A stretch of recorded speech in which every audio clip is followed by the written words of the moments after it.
Hello बच्चों, welcome to my channel. आज मैं आपको पढ़ाऊंगी बाइनोमियल थ्योरम बेस्ड क्वेश्चन। बेटा, आपको इस क्वेश्चन में कहा है कि यदि आप 1 प्लस एक्स की होल पावर 18, बेटा यदि आप इसका बाइनोमियल थ्योरम से प्रसार करते हो तो बच्चों इन दोनों टर्म्स के जो कॉफिशिएंट होंगे वो आपस में इक्वल होंगे। इन दोनों पदों के गुणांक बराबर होंगे। तो आपसे क्या पूछा है? आपसे बेटा आर की वैल्यू पूछी है। ठीक है, तो बेटा सबसे पहले हमें क्वेश्चन से क्या समझ में आया? एन बेटा आपको लेना है 18। नंबर ऑफ टर्म्स कितने हैं? 18। एन पता चल गया।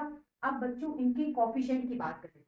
तो बेटा कॉफिशिएंट निकालने का एक बहुत आसान तरीका ये होता है कि बच्चों ऊपर एन आता है और नीचे बेटा जो भी टर्म हो उसमें से बेटा एक माइनस करके आता है, एक माइनस करके। ठीक है, तो बेटा इस टर्म्स की बात करें, टर्म्स कौन सा है? 2r plus 4।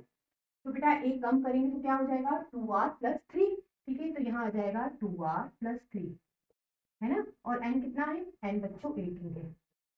इस तरह से बेटा हमें इस टर्म का कॉफिशिएंट मिल गया। ठीक, अब बेटा इस टर्म के कॉफिशिएंट की बात करते हैं। ऊपर n आता है, n 18 है, c। और बेटा नीचे यहाँ जो लिखा हुआ है, जो टर्म्स की बात हो रही है उसमें से एक कम करो, r माइनस 2 लिखा है, एक कम करा r माइनस 3।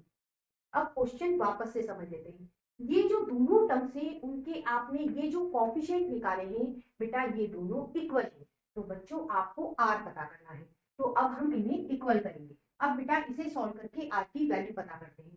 देखिए यहाँ बेटा आप फॉर्मूला ये वाला लगा सकते हो।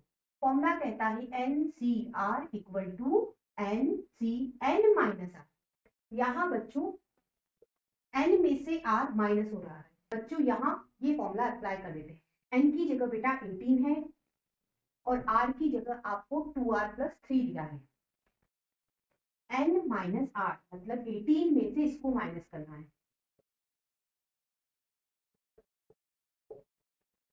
और इक्वल टू में इसे वैसे ही लिख लो। ठीक है, अब बेटा इसे सॉल्व करके देख लेते हैं क्या बनेगा। माइनस का अंदर मल्टीप्लाई करोगे -2r और ये बेटा -3।